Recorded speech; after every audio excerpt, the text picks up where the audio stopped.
Hello and hi friends, welcome back to Krishna's laurels YouTube channel. ఈ video మీరు open చేశారంటే తప్పకుండా ఒక ఫస్ట్ సెమ్ స్టూడెంట్ అయి ఉంటారు కదా, రైట్? సో ఈ వీడియోలో నేను మీకు మీ యొక్క మొదటి సెమిస్టర్లో ఎఫీ మీ యొక్క మొదటి సెమిస్టర్లో మీరు ఎలా ఎఫిషియెంట్గా ఎఫెక్టివ్గా నడుచుకోవాలి, ఎందులో మీరు పార్టిసిపేట్ చేస్తే మీకు ఒక కాంపిటేటివ్ ఎడ్జ్ ఉంటుంది రిమైనింగ్ 3 or 5 yearsలో అనేది చెప్పబోతున్నాను. So this video is presented by మీ Krishnakant, lawyer and coach. First of all tip number 1 ఏంటంటే మూట్ కోర్ట్స్లో ఫస్ట్ సెమ్లోనే పార్టిసిపేట్ చేయాలా సార్? అది మాకు ఫైనల్ సెమ్లో ఉంటుంది సబ్జెక్టు, ఆ సబ్జెక్ట్ని మేము ఇప్పుడిప్పుడే బుడిబుడి అడుగులు వేస్తున్నాము లాలో, అప్పుడే చేయాలా సార్ అని మీరు అడగొచ్చు. ఎస్, చేయండి, తప్పేం కాదు. అయితే నేషనల్ లా యూనివర్సిటీస్లో తప్పకుండా every year intra moot court competitions నిర్వహిస్తారు. స్టేట్ లెవెల్ లా కాలేజెస్లో వారు నచ్చితే నిర్వహిస్తారు, అది వాళ్ళ ఇష్ట ప్రకారం జరుగుతుంది. బట్ యాజ్ ఏ సబ్జెక్ట్గా ఫైనల్ ఇయర్లో మాత్రం నచ్చినా మీకు నచ్చకున్నా తప్పకుండా మీరు ఆ సబ్జెక్ట్ నేర్చుకోవాలి, మూట్ కోర్ట్స్లో పార్టిసిపేట్ చేయాలి.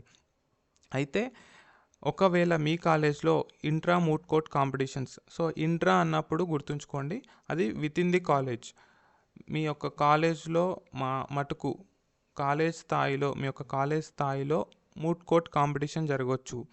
వేరియస్ ఇయర్స్ నుంచి వేరియస్ క్లాస్ స్టూడెంట్స్ ఒక టీమ్గా ఫామ్ అయ్యి ఆ కాంపిటీషన్లో పార్టిసిపేట్ చేస్తారు. వాళ్ళంతా కూడా ఒకటే కాలేజు, అది intra moot court competitions. Inter moot court competitions అంటే తెలంగాణ వైడ్గా ఉన్న, లేదా ఆంధ్రప్రదేశ్ వైడ్గా ఉన్న, లేదా నేషనల్ వైడ్గా ఉన్న అన్ని కాలేజెస్ అందులో పార్టిసిపేట్ చేసే స్కోప్ ఉంటుంది. బియాండ్ ది కాలేజ్ అనమాట, అన్ని కాలేజెస్కి ఆప్షన్ ఉంటుంది. సో యాజ్ ఏ ఫస్ట్ స్టెప్గా మీరు ఇంట్రా మూట్ కోర్ట్స్లో పార్టిసిపేట్ చేయండి. మీ వాళ్ళే ఉంటారు పక్కన, మీ యొక్క ఫ్యాకల్టీనే ఉంటారు, మీ యొక్క ఫ్రెండ్స్ సీనియర్సే ఉంటారు, కాబట్టి చాలా సరదాగా మీరు మూట్ కోర్ట్స్లో పార్టిసిపేట్ చేయొచ్చు. అవకాశం ఉంటే తప్పకుండా పార్టిసిపేట్ చేయండి. ఈవెన్ మనకి ఆన్లైన్ మూట్ కోర్ట్ కాంపిటీషన్స్ కూడా వేరియస్ ఆర్గనైజేషన్స్ నిర్వహిస్తున్నాయి, అవి కూడా ఎక్స్ప్లోర్ చేసే ప్రయత్నం చేయండి. ఈ మూట్ కోర్ట్స్లో పార్టిసిపేట్ చేయడం ద్వారా యాజ్ అన్ అడ్వకేట్గా రేపు మీరు ఏ విధంగా ఉండబోతున్నారు, మీరు చేసే పని ఏంటి అనేది మీకు ప్రాక్టికల్ ఇన్సైట్స్ దొరుకుతాయి. మూట్ కోర్ట్స్లో మీ యొక్క రీసెర్చ్ స్కిల్స్తో పాటు రైటింగ్ అండ్ స్పీకింగ్ స్కిల్స్ కూడా ఇంప్రూవ్ అవుతాయి. ఫస్ట్ సెమ్లోనే మీరు ఇందులో ఇన్వాల్వ్ అవ్వడం వల్ల మిగతా వారి కంటే మీరు ఒక అడుగు ముందు ఉంటారని 100%గా చెప్పొచ్చు. దీంతో పాటు డిబేట్ కాంపిటీషన్స్ కూడా జరుగుతాయి అక్కడక్కడ. అవకాశం ఉన్నట్లయితే వాటిలో పార్టిసిపేట్ చేయండి.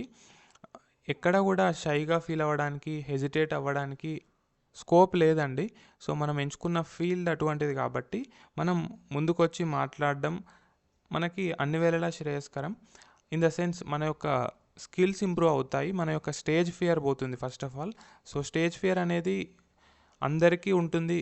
ఒకానొక సందర్భంలో వాళ్ళు పార్టిసిపేట్ చేస్తూ ఉండగా స్టేజ్ ఫియర్ అనేది పోతుంది. సో మీరు ఫస్ట్ సెమిస్టర్లోనే ఆ అడుగు అనేది వేయండి అని నేను చెప్తున్నాను. సో అవకాశం ఉన్నట్లయితే తప్పకుండా నా కోసమైనా మూట్ కోర్ట్లో పార్టిసిపేట్ చేయండి. Tip number 2, start building your network అంటే పరిచయాలని పెంచుకోండి. అవి ఎవరితో పెంచుకోవాలి సార్ అని అడగవచ్చు మీరు. మీ యొక్క క్లాస్మేట్స్తో పెంచుకోండి, మీ యొక్క సీనియర్స్తో పెంచుకోండి, ప్రొఫెసర్స్తో పెంచుకోండి, మీ యొక్క అడ్వకేసీ ప్రాక్టీస్ చేస్తున్న లాయర్స్తో పెంచుకోండి, అడ్వకేట్స్తో పెంచుకోండి, జడ్జెస్ వీలైతే వారితో పెంచుకోండి, రిటైర్డ్ జడ్జెస్ ఉంటారు వారితో పెంచుకోవచ్చు. మరి ఎలా పెంచుకోవాలి సార్ అని అడగవచ్చు. సో క్లాస్మేట్స్, సీనియర్స్, ప్రొఫెసర్స్ అయితే మీ కాలేజ్లోనే ఉంటారు, మీరు రోజు చూస్తారు, మాట్లాడతారు, నో ప్రాబ్లం. మరి బియాండ్ కాలేజ్ ఎలా పెంచుకోవాలి అని అంటే ఇక్కడే మనకి online platforms key role play చేస్తాయి.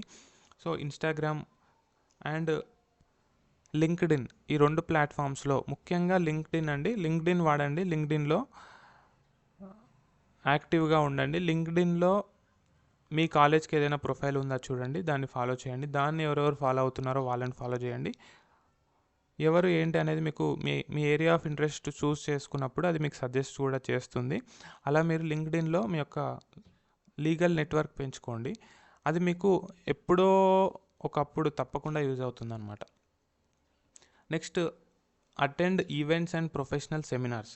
సో మనకి చాలా ప్లేసెస్లో, ఎస్పెషల్లీ హైదరాబాద్లో తరచూ ఏదో ఒక ఈవెంట్, లీగల్ సెమినార్స్ జరుగుతూనే ఉంటాయి.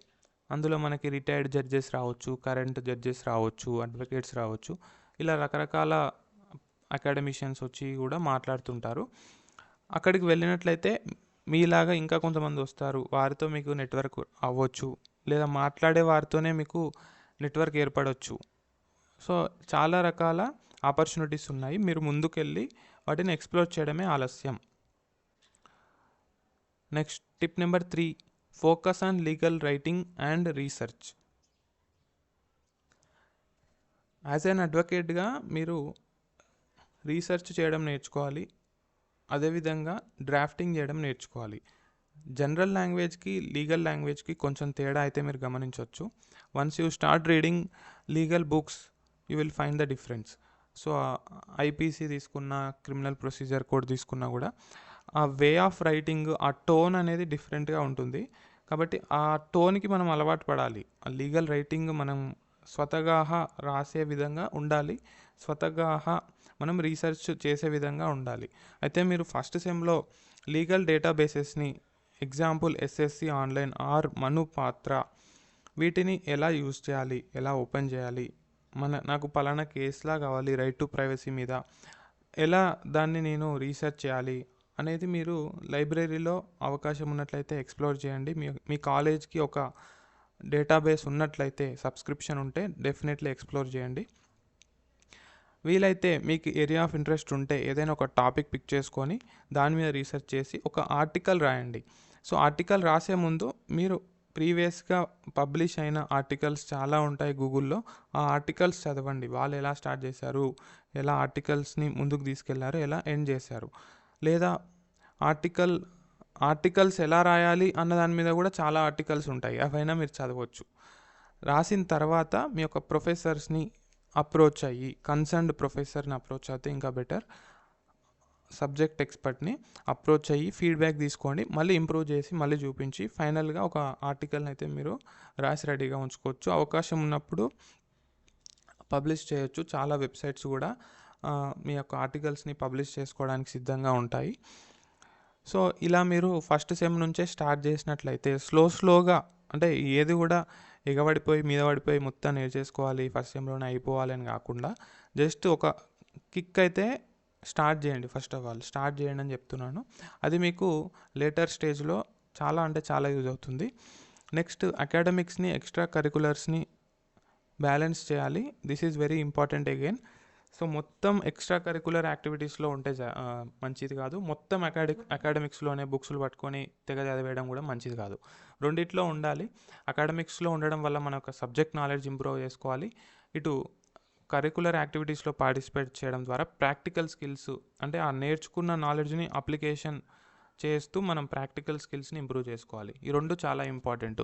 Majority of the law students ఇక్కడే ఫెయిల్ అవుతుంటారు.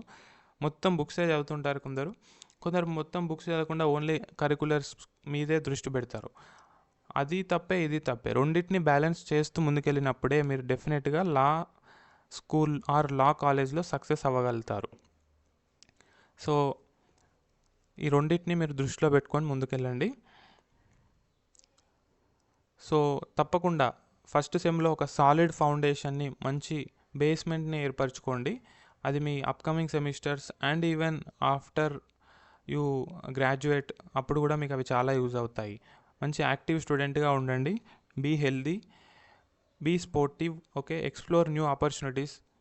ఇప్పుడు మీరు పెట్టే శ్రద్ధ, ఎఫర్ట్స్ మీ ఫ్యూచర్లో తప్పకుండా మీకు రిటర్న్స్ అయితే తెచ్చిపెడతాయి. It will pay off definitely. So that's all in this video guys. Thank you for watching. I'll see you in the next video.